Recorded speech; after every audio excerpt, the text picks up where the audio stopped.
Campaign 2018 is sponsored by Wisconsin Hospital Association, Wisconsin Counties Association, Wisconsin Realtors Association, Marshfield Clinic Health System, and Campaign 2018 partner Milwaukee Journal Sentinel.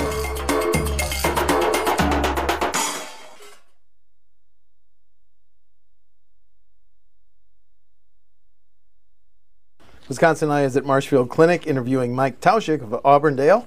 He's an independent candidate in the 86th District. Mike, welcome to WisconsinEye. Thank you for inviting me, John.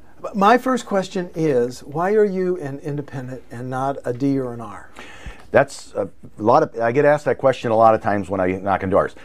When I was a young man, I was a dues-paying Republican for 12 years. I got disheartened or disfranchised, whatever the right term is, with the Republican Party. Then I voted mostly Democrat for a while. I got the same thing. I got fed up with their political, where you have to step in line. And I said, I really am an independent. I want to be able to vote what's best for the citizens of the district that I would represent.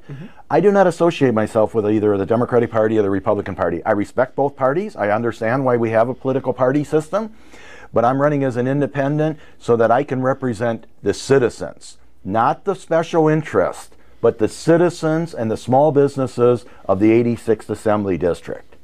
Your website identifies two major issues. Let's talk about transportation funding first. How would you, there's an impasse on the Capitol over how to pay for our highways and bridges. How would you pay for our highways and bridges? Okay, Governor Walker's Secretary of Transportation that retired a year or two ago, they did a study and said we need $400 to $500 million in the state of Wisconsin for our roads and bridges in the counties, state highways, all the highways, the transportation area. First of all, we need to go back to indexing the gas tax for inflation. We did away with that, I believe it was in 2007. And what the Democratic Assembly and Senate and Democratic governor at that time said was we need to vote on it every year. Well, they never voted on it. That's the problem, is they never voted to index the gas tax. So basically, we have not had a gas tax increase. Well, we know that inflation is going up 2 to 3% a year. So we're falling behind. So what I recommend is going back to indexing, and also a 5-cent a gallon fuel tax will bring in approximately $165 million to the coffers. So we're practically halfway there. If we go with a small registration fee increase, we're over the halfway point. So I'm open to pretty much any idea to bring more revenue in to fix the roads. I'm 100% against towing. The toll roads that Governor Walker has said he might support. I believe if you're an elected official, you need to make the decisions how to fix our roads and fix them finally. So that's how I would, whatever the best way is, but we have to start with a small fuel increase, and we also have to go back to indexing because inflation goes up. We have to increase that also. Another priority on your campaign website is health care. Rural areas, we have older residents, we have household income that is not as high as the state average. We have more and more health care being provided by Medicare and Medicaid. What's your thoughts on how to continue, maybe even improve health care in rural areas? First of all, I have how to fix or how to start fixing it. Administration of sending out bills and is approximately at 26%. It was several years ago when I looked at it. Malpractice and the cost of that is 5 to 6%. So we're already at practically a third of the money we're spending for administration and malpractice costs. Yes. Now, 2 years ago when I ran and I knocked on doors, I talked to a doctor, and he said, this is what problem with the healthcare industry. He says, a mother or father brings a child in, fell down, hit his head. The logical thing to do is to look over the child and say, hey, we don't see anything wrong. Go home and watch the child. But because we're so worried about getting sued, we're going to do all these tests that really are unnecessary for 99% of the children or somebody that falls and hits their head. So we can start the process of fixing it. Governor Walker turned down the Medicare money, and that was a huge mistake. It was just, hey, President Obama proposed it. I'm a Republican, so I'm against anything that a Democrat does. We're not going to take it. Okay. So hopefully that explains at least a little bit of the start of it. Do you think state government has a role in recruiting and retaining nurses, physicians, and other healthcare professionals? We not only have an obligation for that area, we also, for the skilled trades area, the craftsmen. So yes, we're doing a very poor job of recruiting and keeping in the state of Wisconsin. I just read, I think we're 44th or 47th in bringing outside individuals into the state of Wisconsin to work. So Wisconsin is doing a very poor job recruiting all skills, all trades areas, all technical fields, and in the medical field also.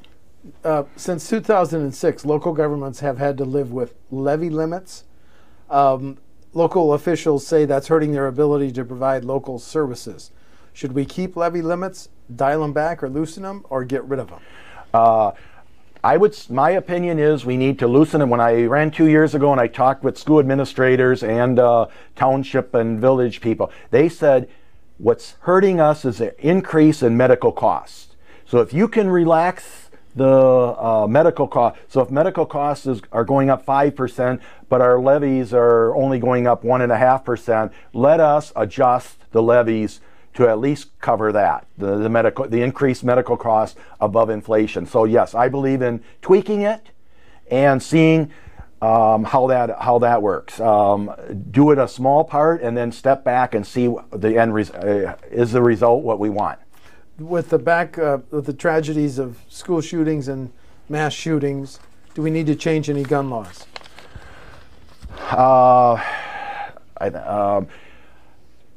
I'm a strong believer in the Second Amendment.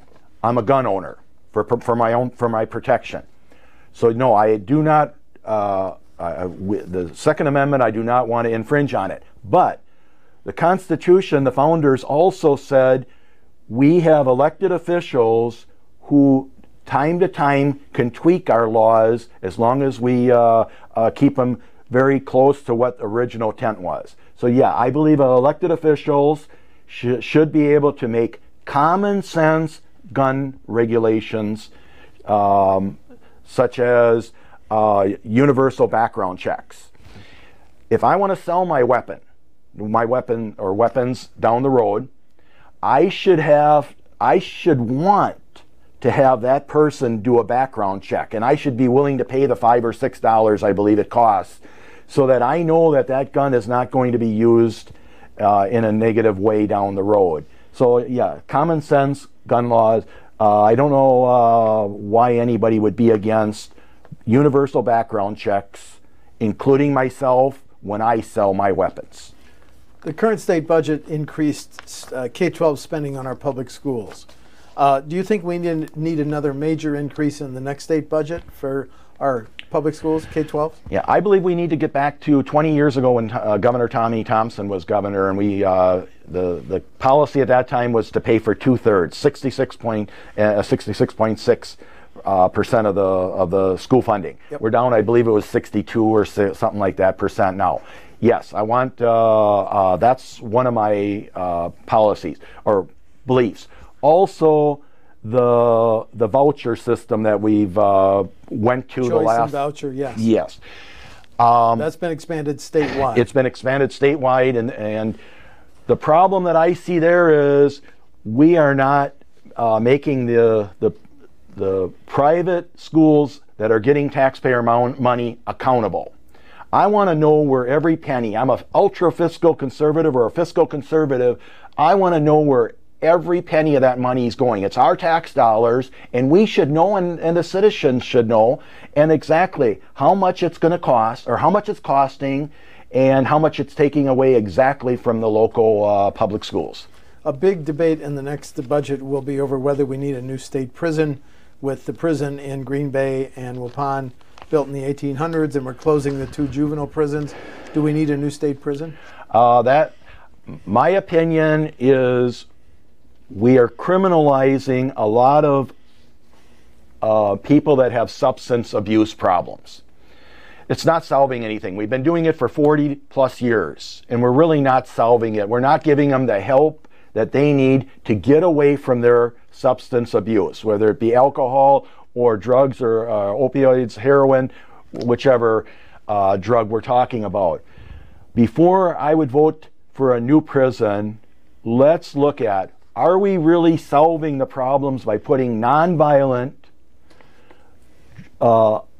individuals that have substance abuse problems, and is there a better avenue for that versus a new prison? UW system funding. We've had a tuition freeze on resident undergrads for 6 years. Should that freeze continue for a 7th and 8th year? No. Common sense says if we're not putting more money into it, a simple law of economics, if costs increase and inflation is 2 to 3% a year, costs are going up, whether it be medical, salaries, upkeep on the buildings, and we don't charge or increase the other side of it, the revenue, we're going to have problems. It's inevitable. And no, I say let it rise, whatever inflation is, whatever the consumer price index is. If it's 2.5%, let it run, increase that amount. The $4 billion in state and local tax incentive and tax breaks for Foxconn, is that a good deal? It's 100% mistake, John. It's probably the biggest mistake Wisconsin has made, probably the biggest mistake Wisconsin's going to make in the next 50 years. It's double what any state has given any foreign corporation. We do not have a job shortage problem in the state of Wisconsin. We have a shortage of workers, whether it be skilled or unskilled, to fill the jobs. Most employers are looking for employees right now. Why would we spend $3 to $4 billion to bring in 10 to 13,000 more jobs when we don't have our jobs filled when the employers don't? And also on top of that, John, we as a state should be looking out for our own citizens and our own small business and medium-sized businesses. They've been paying taxes for years. They've been following all the rules, and we're going to turn around and we're going to give a foreign corporation $200,000 to $225,000 per job.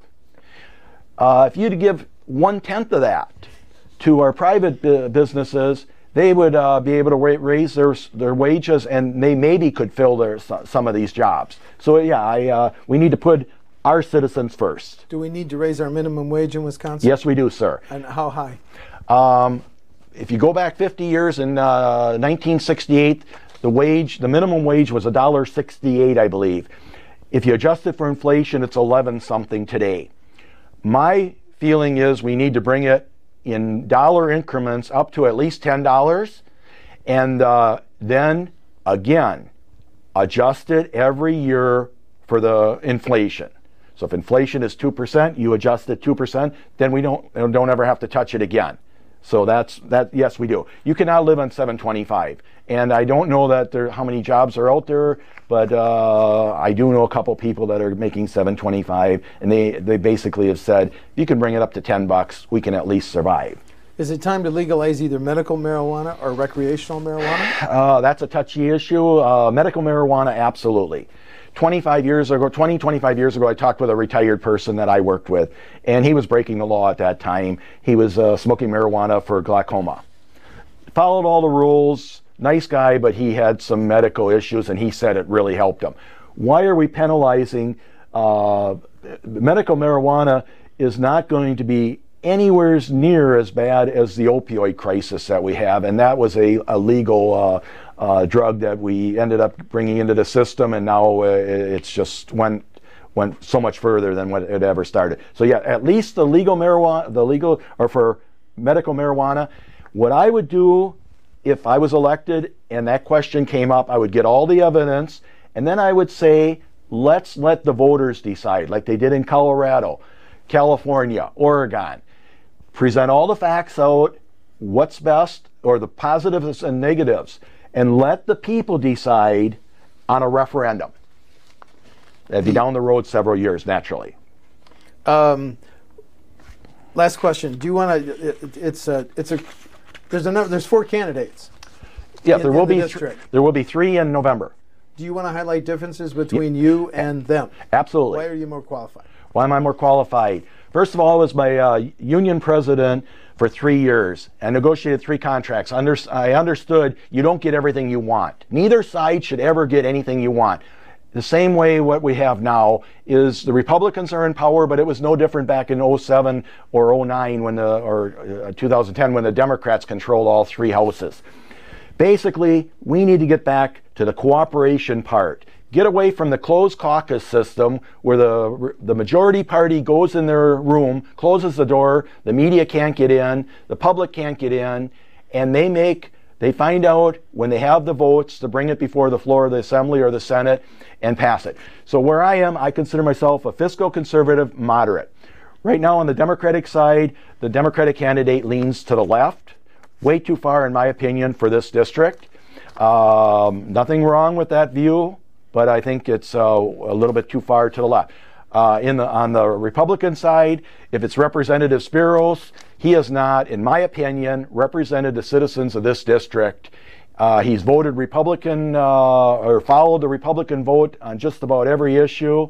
And if it's Brett Jacobson, the mayor of Mosinee, I don't know a lot about him, but he says he's running as a moderate independent. Well, if you're a moderate independent, then run as an independent, because that's what it takes to be a moderate. If you're running as a Republican, you're going to be the same thing. If you get elected in the primary, you're going to go in the closed caucus and you're going to be in the same boat. I've heard it over and over from both sides that if they're elected, they're going to be independent. It really never happens. They get elected as a Republican, they change totally from what they said. If they run as a Democrat, it's the same way. So that's why if I'm elected, John, I'm going to be the voice for the citizens. Why that is because I will never take a penny of special interest money. Special interest money has corrupted our whole political system. It's basically giving money to a candidate to run for office, then when they're elected, if they're elected, they're obligated to help that group out. They say it doesn't make a difference. It makes a difference. So that's why I'm running as an independent, and that's why if I'm elected, I'll be the people's choice. Mike Tauschek of Auburndale is an independent candidate in the 86th district. The election is November 6th. Mike, thank you for talking to WisconsinEye. Thank you, John. I appreciate it. Thank you. Campaign 2018 is sponsored by Wisconsin Hospital Association, Wisconsin Counties Association, Wisconsin Realtors Association, Marshfield Clinic Health System, and Campaign 2018 partner Milwaukee Journal Sentinel.